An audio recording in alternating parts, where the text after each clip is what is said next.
Hey folks, welcome back to my YouTube channel, The Ethereal Entertainer. My name is Tatiana and today we will be doing astrological readings with our tarot and oracle cards for the month of February. We are in the new year and we're going to be starting off with the True Heart Tarot deck with beautiful depictions in this deck. I got this off of Amazon if you're interested in picking this one up for yourself. Definitely beginner friendly and I love the pamphlet that comes with it. We also have the oracle deck called the Rose Oracle. This one is available on Amazon as well, and I love the depictions in this too. Super beautiful. If you feel drawn to this deck, I highly advise that you pick that up too.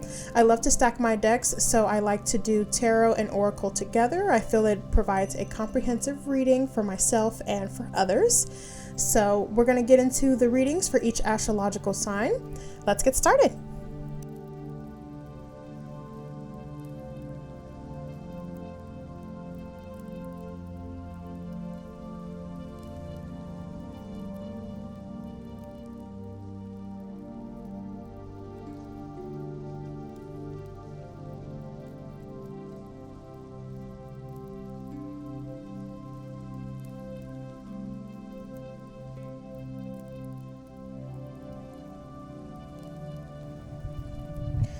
Alright, so getting into our Sun position card, we have the Knight of Pentacles. So this card is in the reverse position, so that means that there's some sort of imbalance happening here with this type of energy.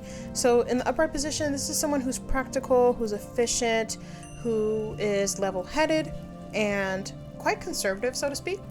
But when we're dealing a reversal, we have an imbalance in that type of energy.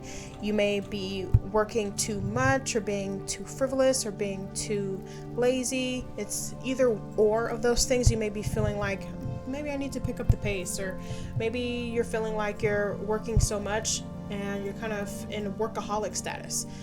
This is a card that you essentially have to take a step back and evaluate the type of relationship you have with your work or with your productivity, and then course correct, right? And maybe this isn't representative of you per se. This could be someone close to you, maybe a partner or somebody that you work with, and maybe you're picking up on this and seeing that they're having an issue with balancing their work life versus their private life versus their family life, etc.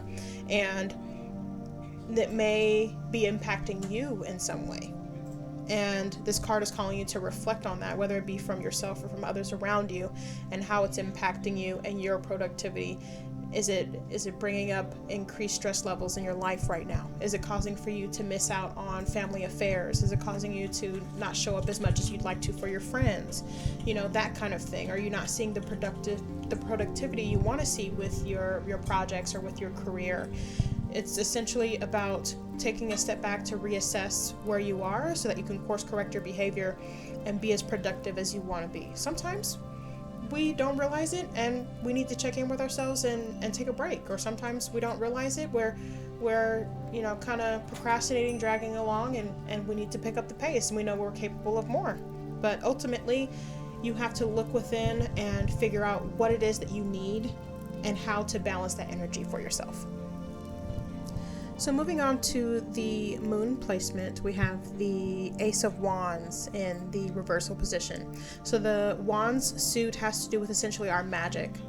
When you think of it, I associate with our innovative abilities, our creative abilities, our inspiration, our drive. So when this card shows up in a deck, it has to do with the most passionate way that we are approaching things. This is essentially the most energetic of this suit, right? So when this card is in the reversal position, it's exhibiting some issue with the energy channeled in this card, right? So this may be creative blocks of some sort. Maybe you're a writer and you're experiencing severe writer's block as of lately, and this card is coming up to show you that this is definitely what's going on, is that you're definitely having some creative energy just feeling stagnant in some way. This could also be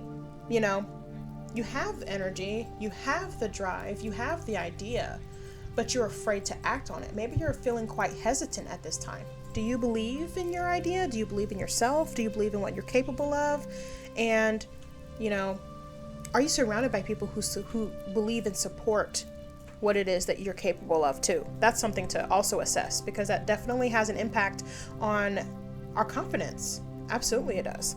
So it may also be that you're not necessarily blocked in any sort of way, but maybe you're just having issues with getting motivated. You have, you know, an inability to get up and get going. You just feel very low energetically. And, you know, it's frustrating because you want to keep trying, and you want to keep trying to be as productive as possible, right? But pushing yourself doesn't always make that happen. As much as we think that it might help us get that inspiration or get that motivation going, that's not always the case. Sometimes it may be that we need to take a break, you know, set it down and allow ourselves to gain fresh perspective so that we can come back to whatever project or whatever idea or thought or relationship or fill in the blank that we're trying to work on, and have a fresh perspective and a different approach that proves to be more productive for us.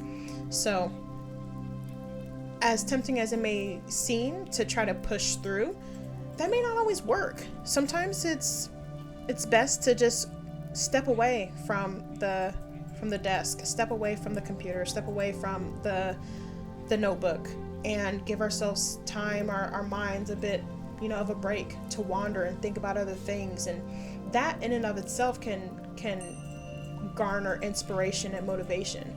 You know, get out there in the world and experience, you know, go and spend time with people you care about, go and do things, you know, that are enjoyable for you, that aren't necessarily, you know, about being productive. It's just about having fun, and then come back to it.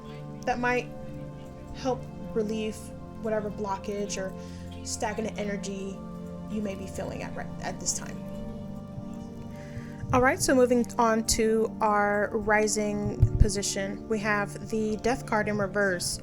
So despite as scary as it looks, this is actually quite a positive card. When we see this card in upright position, it has to do with transformation, with change, with cycles, you know, ending and new cycles beginning. But when we have this card in the reversal position, there's some issue with letting go, with things coming to an end. This may be, you know, a repetition of patterns that are not productive, that are not healthy for us.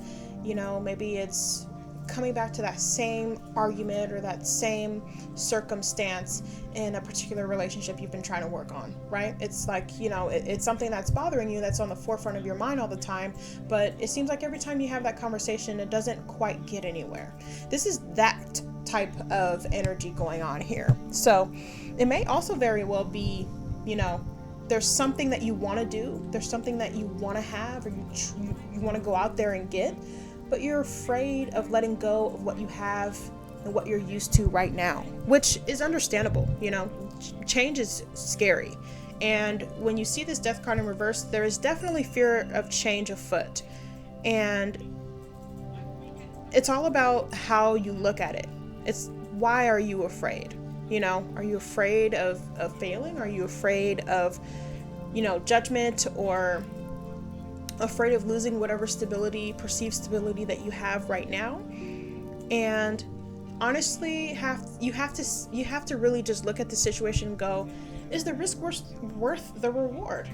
And chances are, if it's something that you're extremely passionate about, it's something that you really have your heart set on, that you really want to do, it is, because your passion is there, because your drive is there, your motivation is there, what you feel is purposeful, what helps you move into your purpose is there.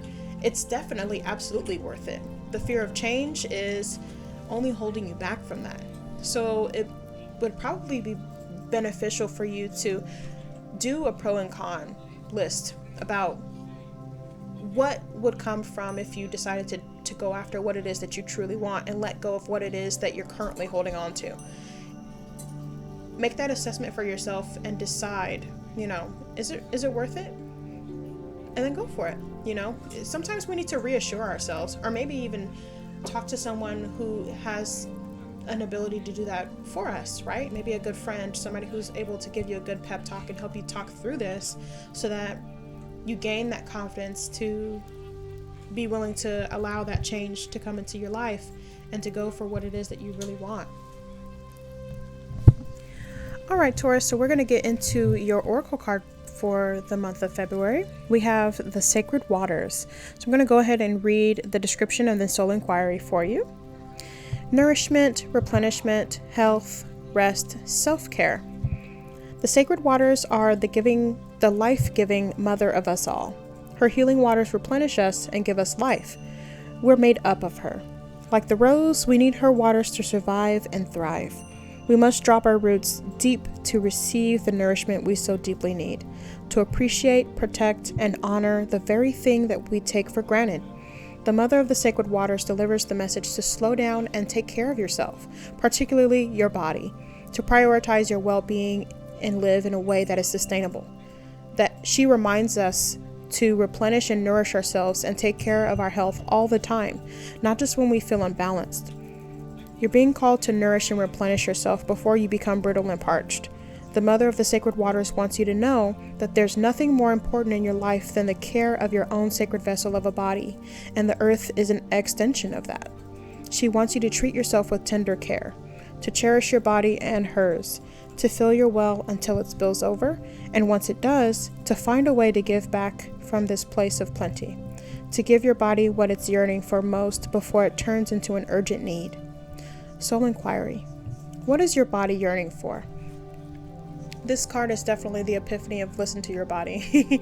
I think we all essentially need to be reminded that self-care is something we need to be doing all the time, not just every once in a while or once a week or once a month. It's something we need to be doing constantly. Thank you so much for listening and for watching. I hope that you found this reading to be insightful for you and that February is a very good month for you. Come back and subscribe to my channel and hit that notification bell so that we can do it all over again in March. All right, thank you. Bye.